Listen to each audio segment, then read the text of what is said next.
L'étoile et le jasmin, une émission créée par André Naoum et présentée par Maya Naoum sur Judaïque FM. La petite nouveauté que j'ai découverte, c'est un petit bijou qui s'appelle Une nuit à Carthage d'Annick Pérez, alors aux éditions Balzac. Moi je connaissais pas Annick Pérez et c'est pas bien de ma part parce que elle a écrit déjà plein de livres, elle a écrit 5 romans, elle a écrit des pièces de théâtre dont une très connue qui s'appelle L'héritage d'Anna, qui a été mise en scène et jouée par Elie Chouraki. Elle est aussi peintre. Eh bien moi je suis idiote, je ne la connaissais pas. Et voilà, j'ai découvert ça. Une nuit à Carthage, c'est une histoire d'amour avant tout. Ça se passe dans les années 50 à Tunis. Donc il y a une saga juive tunisienne. La jeune héroïne s'appelle Fliflo, de son vrai nom Alice. Elle vit dans une famille assez traditionnelle, les Barinti, entre un père, Gagou, qui est un mec, vous savez, genre avec une vraie personnalité, puisqu'il est quand même représentant pour les matelas français et PEDA. C'était quelque chose à l'époque. C'est pas rien. C'est pas mal. Hein. Non, et donc ils vivent à Bossit, c'est une petite banlieue de Tunis. Et son rêve, à lui, alors il est très ami avec les Arabes, avec les Juifs.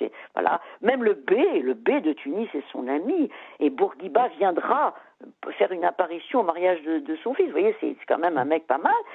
Et son vœu à lui, c'est simplement de construire la synagogue à Bossit. Bon, mais il y a une mère, la mère d'Alice.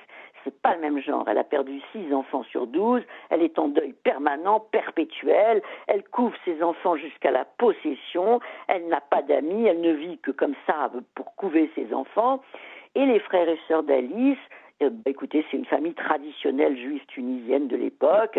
Il y a le garçon gominé un peu dédaigneux. Il y a celui qui lit Camus et qui a déjà sa fabrique de chaussures. Il y a la petite Marie dont le fiancé est mort, donc elle est désespérée. Il y a Fradji qui a perdu son jumeau.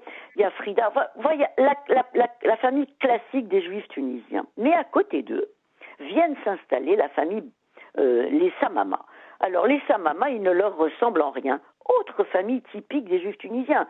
Le mari, il est joueur, la femme le déteste, elle déteste son mari. D'ailleurs, elle est tellement aigrie et malheureuse qu'elle rejette tout son amour sur l'un de ses fils, Jeannot. Quant à l'autre, Paul, elle l'aime pas, il lui plaît pas, c'est tout, elle lui plaît pas, il lui plaît pas. C'est le seul petit gosse du quartier qui n'a pas de bicyclette parce que sa mère, elle n'aime pas. Voilà, c'est tout. Sauf que ce Paul, il tombe fou amoureux d'Alice, mais il a 4 ans de moins qu'elle. Vous savez, c'est beaucoup 4 ans à l'époque. Alors Alice rigole, elle aime bien aller à la plage avec lui, etc. Bon, il la demande en mariage. Le type, il est complètement fou, il la demande en mariage. Tout ça fait rigoler.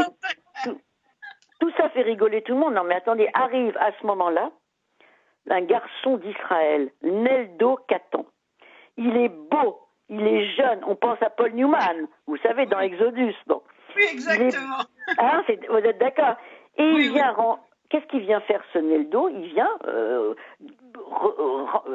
voir les gosses de Tunis, les jeunes gens de Tunis, pour les amener en Israël. Donc il doit les former, il doit leur apprendre l'hébreu, il doit leur apprendre l'amour de la Shoah, de l'amour d'Israël, quel lapsus, et leur apprendre la Shoah, et la nécessité de quitter les pays arabes, car leur terre c'est Israël. Alice, évidemment, tombe folle amoureuse de ce Sheliach venu d'ailleurs, d'accord?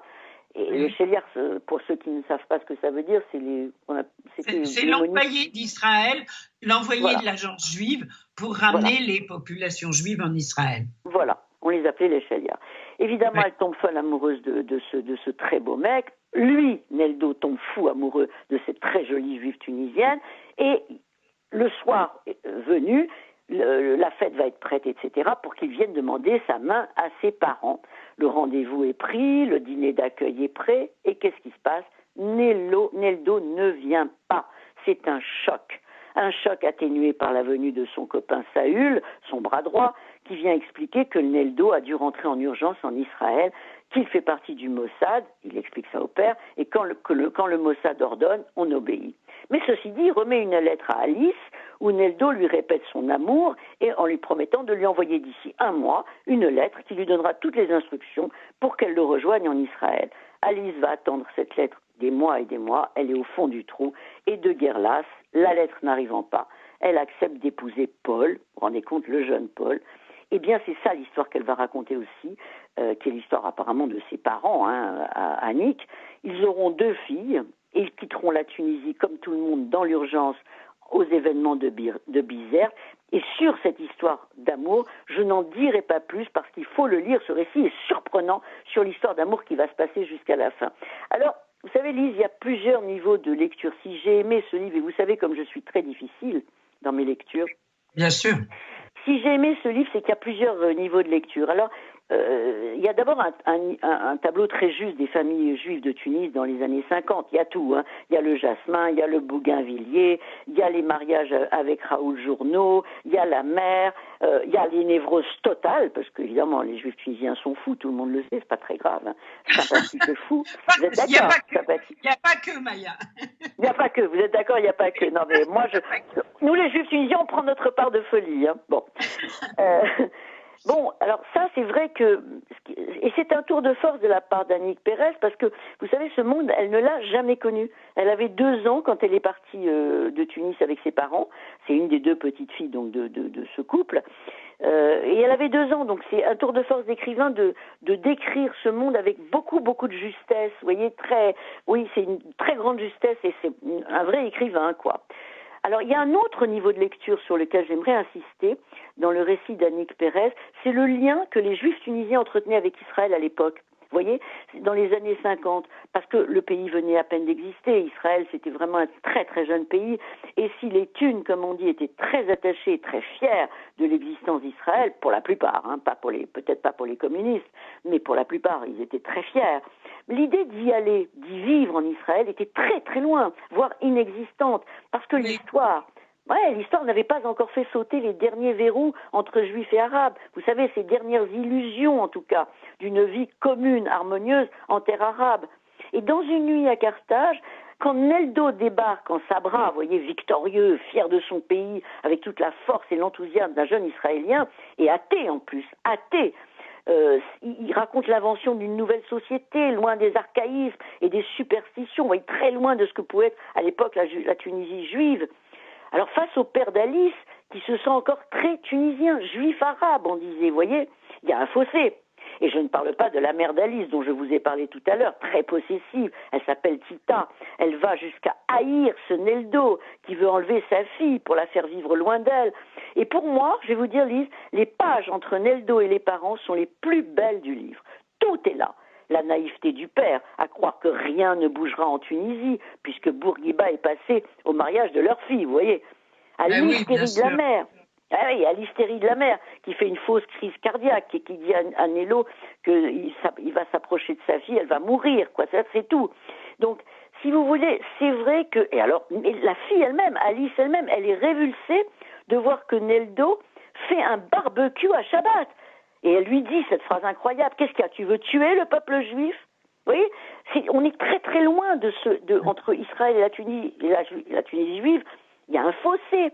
Bon, alors évidemment, je ne dirai pas plus de choses parce que sur l'histoire d'amour, c'est une très belle histoire d'amour à rebondissement et ça vraiment ça fait toute la beauté de ce livre.